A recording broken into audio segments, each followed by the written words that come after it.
हृदय कुंज भारत के स्वतंत्रता संग्राम में अहमदाबाद गांधीजी की मुख्य कर्मस्थली थी। साबरमती आश्रम के एक छोटे से कमरे में गांधीजी अपने निवास के दौरान हिंदू आंदोलन और स्वतंत्रता आंदोलन की गतिविधियों को अंजाम देते थे।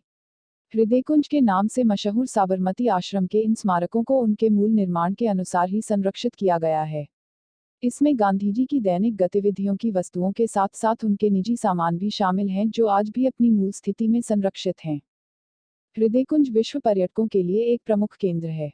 यहाँ एक पर्यटक पुस्तकालय, गांधी जी के हस्तलिखित पत्र, स्वतंत्रता संग्राम के मूल दस्तावेज, ध्वनि एवं प्रकाश व्यवस्था के साथ स्वतंत्रता संग्राम का संपूर्ण अवलोकन कराने वाला कार्यक्रम पर्यटकों के समक्ष प्रस्तुत किया जाता है। गांधीजी द्वारा नियमित रूप से की जाने वाली हृदय कुंज प्रार्थना आश्रम के इतिहास की स्थायी याद दिलाती है। इस प्रकार स्वतंत्रता संग्राम का यह प्रमुख स्मारक गांधीजी द्वारा स्थापित मूल्यों का विस्तार एवं प्रचार प्रसार करते हुए स्वतंत्रता संग्राम का मूक साक्षी है। लोथल एक पुरातात्विक स्थल है। लोथल में खुदाई के दौरान मिले जीवाश्म सिंधु सभ्यता की पहचान स्थापित करते हैं। लोथल में 1800-2000 ईसा पूर्व की सिंधु सभ्यता पाई जाती है। सिंधु घाटी की अन्य संरचनाओं के अलावा यहाँ बेहतरीन नगर संरचना देखने को मिली है। लोथल को विश्व की सबसे प्राचीन सभ्यता माना जा सकता है। लोथल में पाए गए मानव सभ्यता के अवशेषों में दैनिक घरेलू बर्तन, आभूषण के साथ साथ घरेलू वस्तुओं के डिजाइन के साथ साथ निवासियों की वास्तुकला भी उल्लेखनीय और प्रभावशाली है। लोथल में सड़कों और सार्वजनिक सुविधाओं का निर्माण अद्वितीय है। इतना पुरातात्विक महत्व का स्थान लोथल विश्व पर्यटकों के लिए आकर्षण का स्थान बन गया है। कीर्ति मंदिर पोरबंदर का कीर्ति मंदिर राष्ट्रपिता महात्मा गांधी का जन्मस्थान है। राष्ट्रीय स्मारक घोषित कीर्ति मंदिर का धार्मिक के साथ साथ राष्ट्रीय महत्व भी है। भगवान श्री कृष्ण के परम सखा सुदामा की जन्मस्थली के रूप में भी इस शहर का धार्मिक महत्व है। वडनगर अपनी वास्तुकला और ऐतिहासिक स्थलों के लिए जाना जाता है। स्मारकों में वडनगर का तोरण और धार्मिक स्थलों में हाटकेश्वर महादेव प्रसिद्ध हैं। वडनगर में शर्मिष्ठा झील के तट पर शहर के उत्तर में स्थित तोरण संरचना का निर्माण 12वीं शताब्दी के आसपास किया गया था। इसके निर्माण में लाल और पीले पत्थरों का प्रयोग किया गया था। 40 फीट ऊंची और नक्काशी में उत्कृष्ट यह तोरण संरचना शहर का प्रवेश द्वार है। यह संरचना सोलंकी युग के शासन के दौरान गुजरात के प्रवेश द्वार के रूप में लोकप्रिय थी। सिद्धपुर में रुद्र महाले की नक्काशी इस स्मारक से मिलती जुलती है। 17वीं शताब्दी में शहर के प्रवेश द्वार पर हाटकेश्वर महादेव का निवास स्थान बनाया गया था। नागर ब्राह्मणों के कुल देवता भगवान शिव स्वयंभू यहाँ प्रकट हुए और मंदिर के गर्भगृह में लिंग के रूप में स्थापित हुए। मंदिर में 3 गुंबद हैं। दीवारों और खंभों पर नवग्रह, संगीतकार और नर्तक उकेरे गए हैं।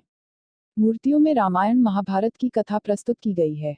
इसके अलावा कंदराई में वन्यजीव और वन्य जीवों की प्रतिकृतियां भी पाई जाती हैं। इसी स्थान पर काशी विश्वेश्वर महादेव भी स्थित हैं।